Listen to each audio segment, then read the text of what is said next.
Welcome to Classical Poets Live. I'm your host, Andrew Benson Brown, classical poet, author of the epic poem Legends of Liberty, and a member of the Society of Classical Poets, the world's largest organization devoted to formal poetry, that is, poetry that employs rhyme and meter.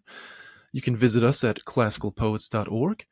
Subscribe to the Society of Classical Poets YouTube channel where this show will be uploaded, or follow Classical Poets Live on Apple Podcasts or Spotify. When you do, be sure to leave a comment. If your comment is really antiquated and expresses values that once flourished in the Italian Renaissance, but maybe seems totally inappropriate today, then that is exactly the kind of comment that I would like to read on my show. So, thank you for joining me for this pilot episode. The purpose of this podcast, my mission, is to bring real-life classical poets to your doorstep or car or wherever you happen to be. If you've never encountered a real-life classical poet, it's a bit like stumbling across dinosaur fossils. They're right under your feet. You may have encountered one at some point, walked right by one without even knowing it. The living classical poet is a bit of a holdover from a previous epoch, a being seemingly out of place in the modern world. And you might ask, are they even relevant today at all? Well, I have a guest with me here today who would argue that they are. Evan Mantyk is the president of the Society of Classical Poets. He also teaches literature and history in the state of New York. Welcome, Evan. It's great to have you on. Oh, it's great to be here. Thank you, Andrew. Y- This is an yes. awesome show, an awesome endeavor. So I'm just excited to be here and talk about classical poetry with you. Yes, thank you. You're the natural person to have on our inaugural pilot episode. There's kind of an unfilled niche in the podcast poetry world for this. I don't know if you're a podcast listener or anything, if you listen to any No, I'm podcast. not. Okay. Well, if you do a basic search of Apple Okay. Podcasts, it's kind of a lot of the same stuff that you find when you would go looking for poetry journals to publish in. Hmm. They're all free verse. It's all very progressive. A lot of the hosts are basically activists who are thinly disguising themselves as artists. A lot of the Hmm. top poetry podcasts are produced by the Poetry Foundation, which, Hmm. if you don't know the Poetry Foundation, a once reputable poetry organization in 2020. Do you know the story, Evan, that they forced their president out and some board members because when the 2020 riots happened, they wrote an open letter to the BLM movement expressing support, and they were insufficiently enthusiastic, so they had to be ousted and get new leadership. But I it's wasn't just aware of kind of that, but I'm not surprised. I mean, we've been kind of blacklisted by the library of the Shakespeare Library in DC, and the everywhere we SCP go, has, it's like people close yeah. doors on us and things. So the Poetry Foundation, they've got a lot of the top podcasts. They have 10 or so. So I thought, Mhm. why can't the Society of Classical Poets have a podcast? Yeah, There's a few. and what a There's what what a perfect week to do it too, when Tucker Carlson is out That's and right. Andrew Benson Brown is in. Well, uh, this is totally two different categories of, Sorry, yeah, okay. but but I appreciate the shout out there. Yes, the comparison. Flattering. Not very flattering for Tucker, but flattering for me. I mean, there's a few good podcasts. They're more academic in nature. They analyze the works of great poets. Hmm. But there's nothing out there that I'm aware of that I haven't found that I've found at least that talks with contemporary formalist poets. And that doesn't, just kind of ideologically homogenous with everything else that's out there. So Hmm. just talking about poetry, about form, about art, and that's really it. So moving on, first question Hmm. for you, Evan Nama, Okay. and then really the most important question, and for us and for humanity at large, why should anyone care about classical poetry? Is it relevant for us today? That's an interesting question. Um, I think classical poetry is, definitely relevant. There's people reading classical poetry all the time. It tends to be children, right? And Mm, Dr. Seuss, things like mm-hmm. that. Right. um, but the kind of poetry that speaks to people, the widest segment of people, continues to be classical poetry. You have these big organizations like the Poetry Foundation, but they've worked themselves into this corner, and it's like a dying corner, and Mm-hmm. people hear the word poetry and they kind of their eyes just glaze over and they're like, whatever, like, and it's because they've divorced themselves from real technique, Mm-hmm. real meter, rhyme, alliteration, very common things in traditional poetry. Um, but it's funny because just today, I have this my coworker. I've been working with this guy for many years. Doesn't care a thing about poetry. Never interested. He knows that I do poetry. Never interested. He suddenly decides today to send me this thing that he wrote, and it says here, "Your son has left for college. You're glad that he's away, but now his hair is purple, and you have to call him they." Right? So, so you That's can clever. see Right. he's written essentially a traditional poem, right? Right. Um, and this is just some guy who a teacher, but never interested in poetry, doesn't write any poetry, and he just naturally writes it, and it just comes to people just intuitively. So, and that's what Mm-hmm. we've seen with the Classical Poets Societies. It grows naturally, and people are just like looking for it and in tune to it, just Mm-hmm. you know like their gut feeling just aligns with it. And I feel like a lot of the poets who contribute are kind of more like they used to be. In the past, most poets weren't professors. Ben Jonson was a bricklayer. Of course, Mm-hmm. Shakespeare, a Yeah. nobody from Stratford upon Avon, right? Mm-hmm. Not that professors can't be good poets. Certainly know a few of those, but it does tend to be. It's a very elite-driven thing, like you say, and the average person uh, Mm-hmm. feels disconnected with the stuff that's going on, the stuff that wins the Pulitzer prizes and everything like that. Certainly. And when Hmm. I see an MFA submitting poetry to me, it's almost always a bad sign. I'm like, oh no, this Oh, is going to be terrible.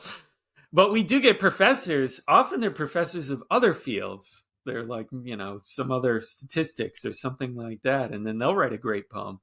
Um, but yeah, not usually the literary ones. nobody who was trained in the English department and had their preconceptions beat out of them systematically. Exactly. Right. Yeah. Um, so, could you talk a little bit about how did the Society of Classical Poets come to be initially? So it's Okay. been what, 10 years, 11 years now? Yeah, going on 11 years now. And Mm, yeah, it was started by me and another poet or journalist. I mm, was a journalist at the time at the Epoch Times with mhm. Joshua Phillip. I'm sure Um, Crossroads. Yeah. yes, yeah, he does the program. He's the host of Crossroads on the Epoch Times. And yeah, we were just like, we've been submitting poetry to places, getting rejected, and we're like, realistically, we could have expected that we would be rejected because these people are publishing free verse or poetry that really, it just looks like a mess and it's hard to Hmm. understand, and it's like, do I even want to be doing poetry? Like, this stuff's terrible. Like, and then we're like, well, wait, let's just start our own. The Epoch Times at that time was just getting started, and we were very young at the time, Hmm. and I was just out of college, and we had these ideas, and we went ahead and we started it. And Josh has been very busy, obviously, with his um, journalism career, but I've kind of taken over and run everything. Hmm. So that's how we got it started, and it just kind of snowballed over the years. I mean, nobody really makes a profession of being a poet, so it's always been like, during my lunch break or nighttime. It's always after, and then I have a family, so you have to work it in when you can. But consistently, I've been able to do it. I'm always kind of like thinking, well, am I still going to be able to do this? But it always seems to work into my schedule, and I find it's very natural, so it's good. Well, perhaps now that you've started something here, someday soon the profession of poet will make a comeback. Who knows? Um, Yes. um, so over the years, you must have had, I mean, thousands of contributors. Maybe I know there's what, a couple hundred members right now, like official members, but then there's many more people who just contribute. How many poets would you say that you're acquainted with? Do you have a number there? Can you even put a number to that? Hmm. I haven't tallied it in a while. I mean, there's kind of like circles. Like we have the regular contributors. Mm, Um, that continues to grow, and then there's a kind of others who are a little less frequent but still in. I mean, we have a mailing list of 2 to 3 thousand right now, and people hmm unsubscribe, and even after they unsubscribe, it's still up to 2 3 thousand. And there are people all over the world. A lot of people in England, throughout the United States, obviously Canada, Australia, and then sprinkled all over the world. So it's kind of an interesting mix. But just gradually, it's just as people learn about it, the most common comment I get is, "Whoa, this is great! I just found out about you guys. I've hmm been looking for somewhere I could send my sonnet to or whatever, my traditional verse." So we put a bunch of these comments in this year's journal too, to kind of highlight that. Yeah, that was my experience when I ran across it too. What was it? I guess 3 years ago now or so. But I mean, the How website did you gets find it? How just did you on the find it? internet. You know what I did? I just Googled, like, I just kind of Googled formal poetry places I could try to get it published, and that was the first one that popped up. That was how I found Yeah, it. Totally ran, and then I found your mission statement, and it seemed like a really impressive thing. So I'm sure my experience is pretty common. But the yeah, website gets millions of views. You're clearly tapping into something that resonates with people, and yeah. yet Wikipedia continues to say that you do not meet their notability guidelines. And what, they've shut you down right in the past? I mean, what is that Yeah, really yeah, about? It's just yeah. I mean, you it's just don't hard to fall in line say. with their Yeah, agenda. But don't fall in yeah. line with their left wing agenda. hmm Apparently, yes. I think it's a good So thing. I mean, I think it's the fact that they are trying to shut you down that was a sign that I think you're doing something significant and important. Otherwise, they'd probably just ignore you. yeah, And I good mean, point. it's definitely a unique thing that's happening today. Um, and let's see, am I given to understand that I know the annual SCP, the open competition that happens every year, is that something that's not on the official lists of the competitions? Or the official lists of these are the competitions that are happening. Is that also something? I think I Actually, we seem to remember used to you. be.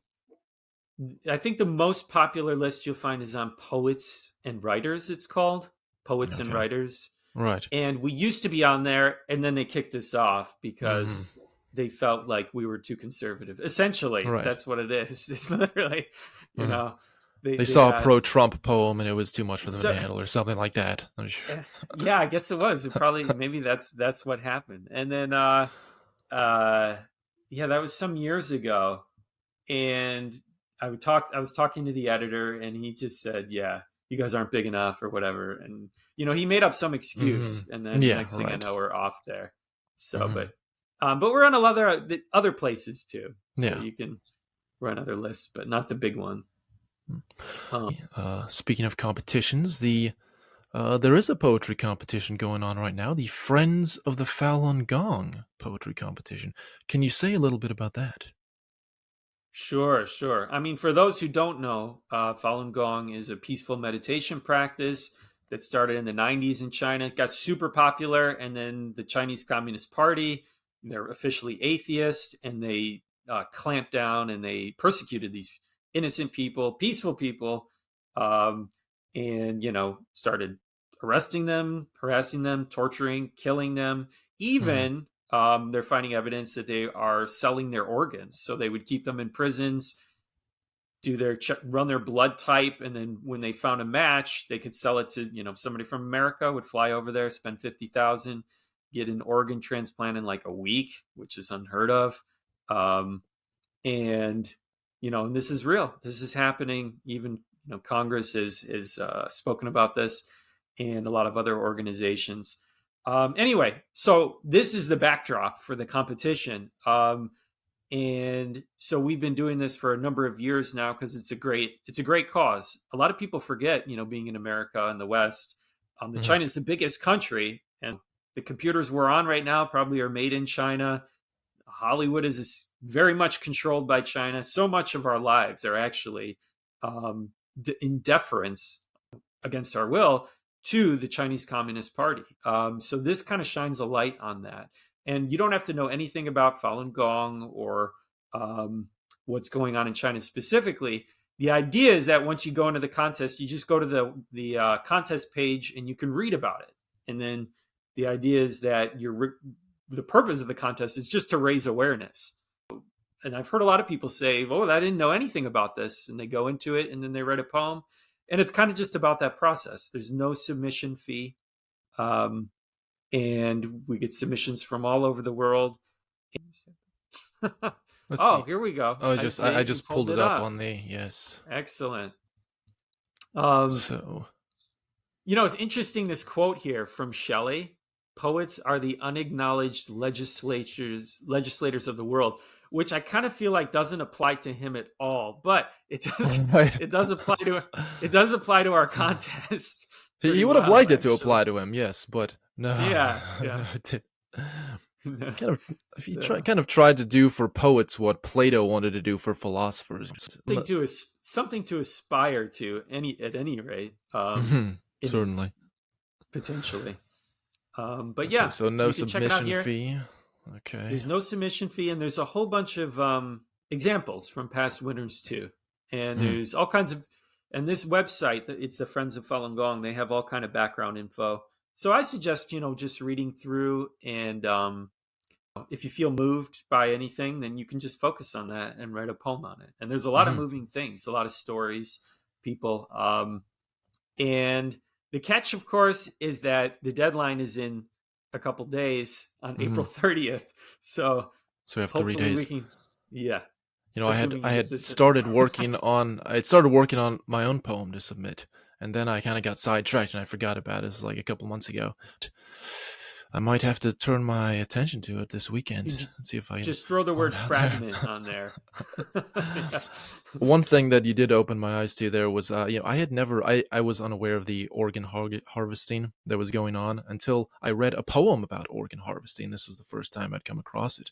And I thought it was, you know, it's kind of a strange thing that this type of poem would exist. And I think enough of these poems exist that you could probably consider it a legitimate subgenre of Mm, poetry. And it's kind of a weird thing because, obviously there's a horrific and gruesome aspect to it, but they're strangely beautiful as well. mm, Let's see. right, because of the classical poetry, right? Right, So right. I'm the judge. So, and I we tell people on there that we encourage this sort of traditional poetry, and Yeah, I so mean, if it yeah. were a free Oh, verse poem, it might be kind of unreadable, but the mm, classical element does give it that that aspect of readability and beauty. mm, And I think I just read a poem, in fact, that you yourself had written on this subject and was published on the site a few days ago, wasn't it? I'm amazed that despite the fact that you are obviously this very busy person, you're being constantly inundated with poems to read and edit from all around the world, you somehow make time to write quite a good bit of poetry yourself. How do you manage that? Do you have a writing schedule that you keep to? not really. It is really like the muse. Like the muse comes knocking, and you just have no choice, and you just have to respond. And so what ends up happening is I squeeze it in really weird times. I'll write it like in the middle of the night or late at night, and it keeps me up. And or it's some other time that's like in the middle of like my work or something, like and I'm like, oh, I shouldn't be doing this now, but I can't I can't turn off the muse. Hmm. So usually it comes to me at strange times. But what I keep to a regular schedule is kind of dealing with all these poets and helping to promote classical poetry. I keep that on a regular schedule. Otherwise, if I fall behind, I'm in big trouble. But um, and then for the poetry, I don't actually write that much. I know you you make it sound like a lot. I don't write like maybe 1/10 of what Andrew Benson Brown writes. I can tell you. Probably less, actually, if you count your prose writing as well. Well, I'm kind of on the writing machine right now. Just gotta churn a lot of stuff out, churn articles, and you find the time to write the poetry too. So no unpublished poems, no stack of the papers stuffed away in your sock drawer somewhere that you're hiding from Well, the I'm pretty world. lucky because I can pretty much just publish anything I want. It makes me really picky. So I'm like, should I even publish this or not? Probably, if I shouldn't publish it, I probably there's no point in even writing it. So then it kind of eliminates my desire to write in some cases. But so Mhm. when I write, it's usually because I know it's going to be publishable, basically. Um, It's a good motivating factor. yeah. But you're working on what? Another a second epic, right? Or third? Are you on your third The now? second, no, I'm still on the second one, the Legends of Liberty Volume 2. I've submitted part of the manuscript to James Sale, right? And Yes. he was giving me some feedback, and so I think I'm gonna have to go back to the drawing board a little bit. I think it's becoming too sweepingly complex. I'm getting bogged down in details here. I'm reading so many history books about the American Revolution, and whenever I read something, I say, "Oh man, that's a great detail. I need to put that in. I'll just write a stanza about that." You have 500 lines, and then you realize, what am I? I'm kind of getting off track here. So, but I am trying to keep up with it, and who knows? I'll have to whittle it down quite a bit. I'm But looking yeah, I'm forward to that. Yeah. hoping to release the volume 2 next year. So Mm, that's exciting. What's your schedule like? How do you divide your reading and writing? Not to mention podcasting. it's right. It's all kind of erratic. For the Epic Times, I've got Thursday deadlines for a weekly article series on wisdom figures. So I've got that, and then I kind of have other random pieces that I'm writing, and so I try to set aside some time on the weekend, or really just whenever I can. Literally, I am living in this room here, and I wake up and I write until I am too tired, or I read. I'm reading, or I'm researching, or I'm writing until I'm too tired. Maybe I'll go out and exercise occasionally. Good And then idea. I'll take a nap and coffee. So it's not really, I don't know if you'd call it an envy. The average person would probably think there's something deeply, wrong and pathetic about this. I mean, but So you seem to be that's making it work. Yeah. I'm making it work. Yeah. Yeah. And you used So to have a sort of ordinary kind of stiff job, right? Like the I've had a lot of jobs in my life. I was in the mental health for a while. I mm, just got really burnt out with that. I've worked at UPS as a box handler. I've done all kinds of things, and so I'm able to do the freelance journalism thing and make ends meet enough so that I can also focus on my poetry. So, writing full time, making it work. Not nice. an enviable existence, as some people might think, but I enjoy it. So, Excellent. Yeah. getting That's to do what wonderful. admittedly few people on Earth get to do. So, Yeah. mm, Yeah. Next to Dante too. Yeah. right. I'm not. I mean, I'm not getting kicked out of my city on pain of death or anything. So, hey, that looks pretty good. Or I'm not what like Milton. I'm under threat of house arrest, or they might execute me because I was friends with Cromwell. Yeah. Hey, lots of poets came to very bad ends in the Yeah. past, and Yeah. so you know what? I'm I'm going to turn 40 years old tomorrow. Tomorrow's my birthday. So Oh, it's happy yes. Birthday. Well, the big 40. I was just Well, gonna it let it turns pass out you by and I quietly. are. It turns out you and I are going to be the same age tomorrow. Then that's interesting. I didn't know that. Wow. Phew. The year of the dog in the Chinese zodiac. Year of the dog. Yeah, I feel like a dog right now with my work schedule. But Yeah. let's see. So I Oh, did get that's a interesting. copy of the. I just got a copy of the latest journal, Society of Classical Yeah. Poets journal. I don't know if anybody can see that there. Oh, but Are you originally from Missouri? no, I'm from Washington D.C. actually, Washington D.C. Oh. area. It's kind of a long story how I ended up in out here in Missouri. Hmm. Family is the main reason. Hmm. But I see. um, let's see. We've got the Society of Classical Poets Journal number 11. That's 11 Roman numerals XI.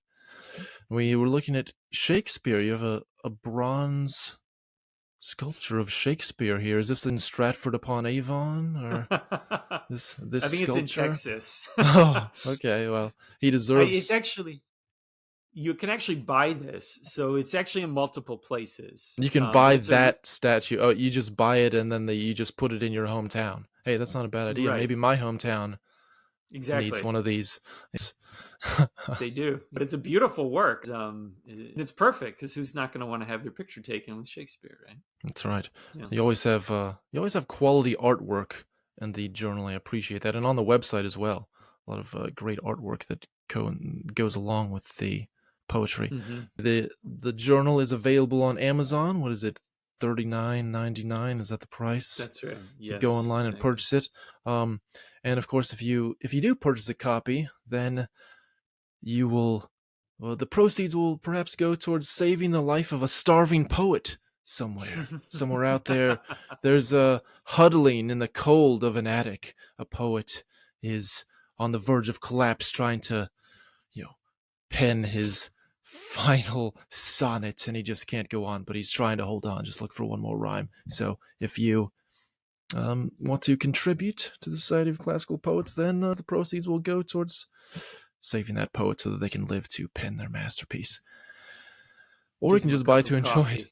coffee. Yeah, that's There's a lot of content. It seems that uh, these get a little bit heftier just every year. What this one's about 300 pages long. I'm sure as that's there right. more people contribute, the quality of the verse just kind of goes up on That's average, right. right? Yeah. So, And actually, for the art, what we have on our website is a lot of like classical art. A lot of it in the public domain from mm, hundred or hundreds of years ago. But in the journal, we make an effort to get new artists, so people who are alive like us, like the mm, classical poets who are right. living, practicing their art.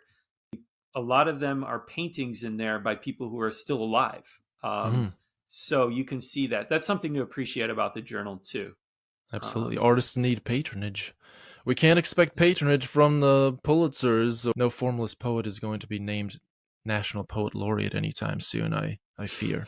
You have to find yeah, patronage where you can. that's right. But there's a lot of content in the journal. Light verse, serious That's verse, right. political verse, epic, lyric, sonnet, some essays as well. So a great read. Yeah. Translations also. Mhm, right. I think what you had a translation of. Let me see. What did you do? Chaucer? Did I see that? That's right. Yeah. Chaucer. Yes, the Canterbury Tales. Yep. The You know, prologue. a couple of Go ahead. years ago, I taught myself to read Middle English. It took about 2 weeks, but I Mm. was reading it pretty fluently. You just get the great vowel shift down. It's not really that difficult. And so, um, but then when I tried to move to Old English, I got distracted with that. I never quite was able to master that. But Hmm. it's on my bucket list here. Now that I'm 40, I've got to start checking those things off. I also did Sir Gawain. Actually, I did that. I did a book of that. And so you know about that, Going, the yeah, the Middle Green Knight. English. Yeah, I was reading that when you put it up. I Yeah. was impressed with that. Uh, There was a recent film adaptation of that. Did you ever see that oh one? man, There's, that was there's, horrible. seeing it, I'm like, what Did you is see it? this? Did you Yes, see it? Yeah. yes, I did. Not sure what this is. I mean, that's just the kind of stuff that they're putting out these days. I'm Yeah. I'm hard pressed to think of a long narrative poem, especially epics that have been adapted to the screen successfully. I think if there's the movie Troy, Oh, which is entertaining, very entertaining. Brad Pitt's strutting around, not really Homer's Iliad, and obviously Milton is kind of unadaptable. Maybe Dante too, but with Gawain, I was really hoping for something there. I had high expectations when I saw the yeah. trailer, and then just let me down. We have to leave it to the next generation probably to make a new one, I think. Well, they called it the Oh, Green Knight, so maybe they need to focus more on Sir Gawain, I guess. Mhm. They kind of left out that aspect of it. Um, Right. I don't know. I Well, don't know what and they. I don't know what they did not leave out. I mean, it was phenomenally terrible. But yeah. even King Arthur, I think they made him extremely old and decrepit, and in the Right. poem, he's actually young, and he's Uh-huh. he's and he's good. He's supposed to be a good guy, like. Um, And there was some kind of anyway, post-credit scene, but you in the end, it suggested that maybe King Arthur was the Green Knight. Did you pick no, up I on didn't see that? that. No, no, Okay, the last scene in the movie where his daughter okay. is going around, and she finds his crown just sitting there back in the castle, and so I think it suggested that Oh, right, that right, it right. was I him, that Arthur was the Green Knight, and he was testing him all along. Yeah, they kind of suggested that, or maybe left it open. It was kind of confusing, but anyway, I thought there was a whole kind of theme of like worshiping women, like this kind of feminist kind of thing going on. yeah, So they've I always got to just kind put of down. I connected with that. I mean, they're like these giant bald women or something, right? Uh huh. Um, Yeah, the and yeah. which has absolutely nothing to do with the original, They've just got to throw a little bit of that in there. the the woke Green Knight. Well, let's see. Is there any other SCP news happening? Um, as you said, we just released a journal, and we have the Mm, Friends of Falun Gong competition. mm, And other than that, not really. We have our two main things that we do every year are a major competition that begins usually in September 1st.